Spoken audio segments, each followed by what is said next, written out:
Hey guys! Magandang gabi! Welcome back po dito sa Gandara SRU channel for Showbiz Update. Nandito na naman nga po akong muli nagbabalik. Ang nagmamaganda ninyong kachismosang Kim Pao, wala na pong iba. Ang lokaret na si Gandara upang maghatid sa inyo ng latest update and fresh happenings patungkol kina Kim Chiu and Paolo Avellino. And para nga po sa gabing ito, ang tatalakayin natin at pag-uusapan ay mayroon nga pong kinalaman dito sa isang kwento tungkol kay tatay na hangang-hanga po kay Kim Chiu. Grabe, may iyak din po kayo at at the same time mapaproud kay Kim Chiu. Lahat tayo talagang bilang nakasubaybay po sa kanya, talagang maantig yung inyong damdamin. Pero bago po ang lahat, sa mga di pa nakakasubscribe dito sa ating channel, maaari lamang na pindutin po ninyo ang subscribe button at notification bell na nariyan sa baba upang maging updated po kayo at ma-notify tuwing may bago tayong chika at balita hinggil sa Kim Pao.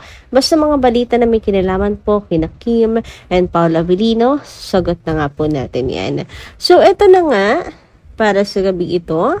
So, ito yung kwento na nakita natin sa X habang tayo nag-scroll nga po. So, nakakatuwa yung i-share na kwento behind this picture. And as you can see, meron po siyang banner or tarpaulin ng Kim Pao para ipalaganap nga po na ang Kim Pao ay mapapanood na sa November 7. Ito po ay pagpapakita ng suporta kina Kim and Paolo. Ibang klase yung mga fans, di ba? Daig pang ikinakandidato ang Kim Pao na kahit saan makikita mo yung tarp nila, yung banner nila, ewan na lang talaga. Kaya trending na trending po ang Kim Pao at pinag-uusapan itong The Alibi. So thank you so much sa lahat ng nag-e-effort para makatulong sa promotion nito. So, eto na nga po yung kwento sa likod ng larawan na yan. So, ito yung post. Last weekend, I spent my rest day para mag-ikot to support Kim Pao Universe Project, The Alibi in your area. Convo with Tatay. Mia. Tay, pabili nga. Tay, pwede po ba ako magkabit ng banner para sa bagong series po ni Kim Chiu and Paolo Avellino sa ABS-CBN po? Sagot ni tatay dito, Kim Chiu ba ka mo? Opo tay, kilala mo ba sila? Sagot ni tatay, oo, kilala ko. Mabait na bata yan, maganda pa. Uy, parang ako'y kinikilig sa sinabi ni tatay na maganda pa. Dahil pag ako yung sinabihan. Pero true, super ganda ni Kimia. So, sagot nga po dito, opo tay, kilala mo ba sila? Oo, kilala ko, mabait na bata yan, maganda pa. Ask him if may CP siya. Sabi ko, download niya Prime app. Bigyan ko siya pambayad para makapanood siya at makapaglibang. Ay, napakabait naman. 'Di ba? Tama yan. Para makapanood si tatay. Pero ang tugon kasi ni tatay, naku, wag na. Tulong ko na yan. Wow, ang bait din talaga ni tatay. Yung niya, support niya kay Kim and Pao, din talaga, walang katumbas, no? So, talagang effort din kung effort. Tulong na daw niya yun. Wow, thank you so much, tatay. Pero bakit nga kaya? So, eto yung sabi ni tatay, naku, wag na, tulong ko na yan. Napanood ko yan si Kim Chiu namigay sa Cebu ng mga panggawa ng bahay nung lumindol doon. Maliit na bagay kapalit ng mga kabutihan niya. Napakabait na bata niya. Pinagdadasal ko yan. I-bless pa siya ng Panginoon. Siguro yung sinasabi niyang maliit na bagay, yung pang-subscribe po sa Prime Video. Napakaliit na bagay nun bilang pasasalamat sa napakalaking naitulong ni Kim Chiu sa kanyang kababayan sa Cebu. 'Di ba? So sabi dito no nag-post, natigilan na luha. Tay, salamat ha. Sigurado po ba kayo na ayaw nyo? Ayan, pinipilit pa rin niya si tatay na kunin yung pang-subscribe kahit na si tatay tumatanggi kasi parang pati siya Bilang pasasalamat siya sa kabutihang loob ni Kim, siya na yung gagawa ng paraan pang subscribe sa Prime Video. Siguro, dati po ba kayong ayaw nyo? Sabihin ko sa asawa at anak ko, ay ayaw nyo, tanggapin, binibigay ko sa inyo, wag na. Pero sabihin ko sa asawa at anak ko, manonood sila niyan. To Princess Chinita, just want to let you know na yung kabutihan mo nakikita hindi lamang ng tulad namin ng mga fans mo.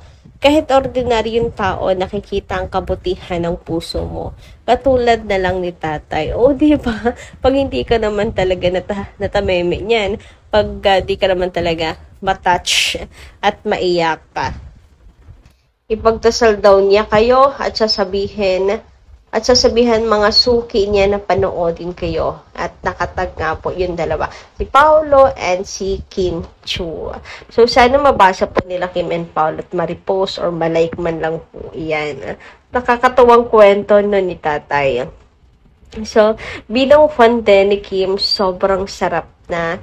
Alam niyo yung nakikita ng mga tao, yung kabutihan niya, kahit siya po'y dinudurog ng mga bashers, ng mga offline, hilahin pababa si Kim, hindi mapigilan na makita ng mga tao, yung kabutihan nito. Hindi lang ng kanyang mga fans, kundi mga casual na tao, di ba? Mga ordinaryong tao. Napapahanga niya dahil sa kanyang kabutihan. Naku, God bless you, tay. Pagpalain ka pa nawa. Ng maraming blessings. Anyway, dumako naman tayo dito sa pinakasentro ng ating update ngayong gabing ito. So, ito nga po ay tumutungkol naman kay Jen Arcilla na kung saan ay mukhang proud na proud po kay Paolo. So, sa larawan na to, makikita mo yung ngiti niya na para may pinapasa siya kay Pao. Na alam mo yun, bilang isang veteranong artista, award-winning actor, such an honor, diba? Si Paolo naman, di rin po maitago yung tuwa, yung kanyang kilig. Si Kim, proud na proud din nga po dito kay Paolo Avellino. So, malay nyo, meron din na binigay na advice at meron po itong sinabi kay Paolo Avellino tungkol sa kanila ni Kim. Naway, na rin niya, binigyan na rin niya ito ng payo. Bukod sa mga advices, tips, sa pag-aartista, sa acting, payo naman sa pag-ibig. Huwag pabayaan si Kim Chu kasi napakaswerte. Malay nyo, meron palang ganong usapan. Tapos nandun pa si Kim, no? Huy! Nangangamoy ninong sa kasal. Huy, charot! Samantala, narito naman ang ilan sa napili po nating i-shoutout ngayong gabi, pasalamatan at basahing komento. So, mula to sa ating mga solid at subaybay at nakikinig parati sa ating update. So, shoutout madam, maraming salamat po sa inyo. Sabi niya, si Pao, hindi yan tinatago ang pagmamahal na kay Kim. Talagang totoo, natural lang sa Kim Pao ang pinapakita niya sa solid seniors ng Kim Pao. Nagmamahalan na sila ni Kim. Kung avid fans and solid kayo, maniwala kayo sa nabanggit na mag-iisang dibdib ang Kim Pao. Masaya kami sa Kim Pao. Support and blessing lang kami hanggang dulo. Thanks, God. So, ayan. Huwag natin kalimutan po magpasalamat din kay Lord. Diba? So, sunod-sunod yung projects nila Kim and Pao, and good news po talaga yan. Ibig sabihin lang kasi nun, ang priority kayo, sunod-sunod yung projects, kayo po yung mga bankable stars. Sabi naman, minamarket talaga, di ba? Sabi naman dito ni Letchen, huwag naman mawala. Or huwag naman malaviba max ang role ni Kimi. Sexy lang, okay na yon. Kung sakaling may project uli.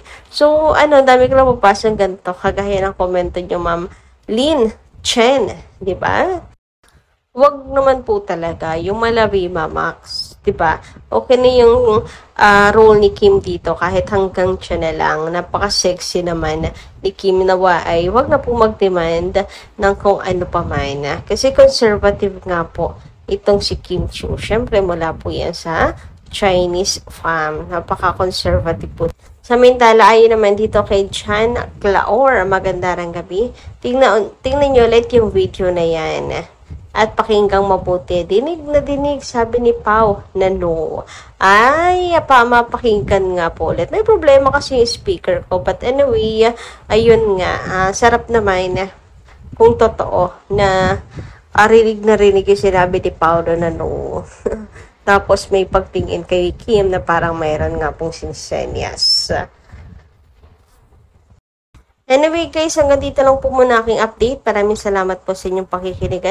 Kita-kits po muli tayo na lang sa mga susunod pa po nating videos, updates, and ayuda hinggil po sa Kim Pao. Maraming pong salamat at ingat po kayo parate.